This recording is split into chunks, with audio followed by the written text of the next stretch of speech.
আসসালামু আলাইকুম। আজকে আমরা দেখব এফশপিতে কিভাবে একটি অর্ডার আসে এবং অ্যাডমিন বা এমপ্লয়ি কিভাবে সেই অর্ডার কনফার্ম করে, সম্পূর্ণ অর্ডার ম্যানেজ করে। এক্সাম্পল হিসেবে প্রথমে আমি আমার প্রোডাক্টের একটি পাবলিশ করা পেজ থেকে একটা অর্ডার করে দেখাচ্ছি। আমি কাস্টমার হিসেবে সকল অর্ডারের তথ্য পূরণ করেছি। নিচে থাকা প্লেস অর্ডার বাটনে ক্লিক করব। এখানে আমার অর্ডারটি সম্পূর্ণ হয়ে গিয়েছে।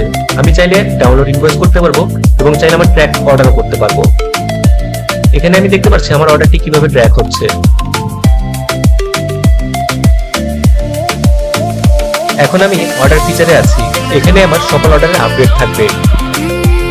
আমি যদি রিফ্রেশ করি, একটু আগে নাইম হাসান নামে অর্ডারটি আমার কাছে চলে এসেছে, স্ট্যাটাস পেন্ডিং এ আছে। আমি চাইলে এখান থেকে অর্ডারটি কনফার্ম করতে পারবো। আমি যদি অর্ডারটি কনফার্ম করি তাহলে এখানে এমপ্লয়ি হিসেবে আমার নাম চলে আসবে। আমার এমপ্লয়ি যদি কনফার্ম করে তাহলে এখানে এমপ্লয়ের নাম চলে আসবে। আমি এমপ্লয়ি হিসেবে লগইন করেছি। অর্ডার ফিচারে নাইম হাসান নামে একটু আগে অর্ডারটি এখানে দেখা যাচ্ছে। আমি যদি অর্ডারটি কনফার্ম করি, এখানে আমার নাম অ্যাসাইন হয়ে যাবে। চাইলে এখান থেকে কোন কুরিয়ারের মাধ্যমে পাঠাবো সেটিও আপডেট করা যাবে। তাহলে এটি স্ট্যাটাস চেঞ্জ হয়ে শিফটে চলে যাবে। আমি যদি ডান পাশে থাকা বাটনে ক্লিক করি, তাহলে আমি স্ট্যাটাসটা দেখতে পারবো, আমার ডেলিভারি করা প্রোডাক্টটি কোন জায়গায় আছে।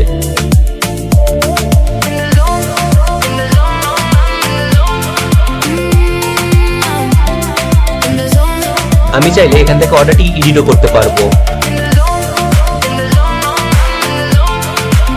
ঠিক এইভাবে একজন এমপ্লয়ি অর্ডার আপডেট করতে পারবে।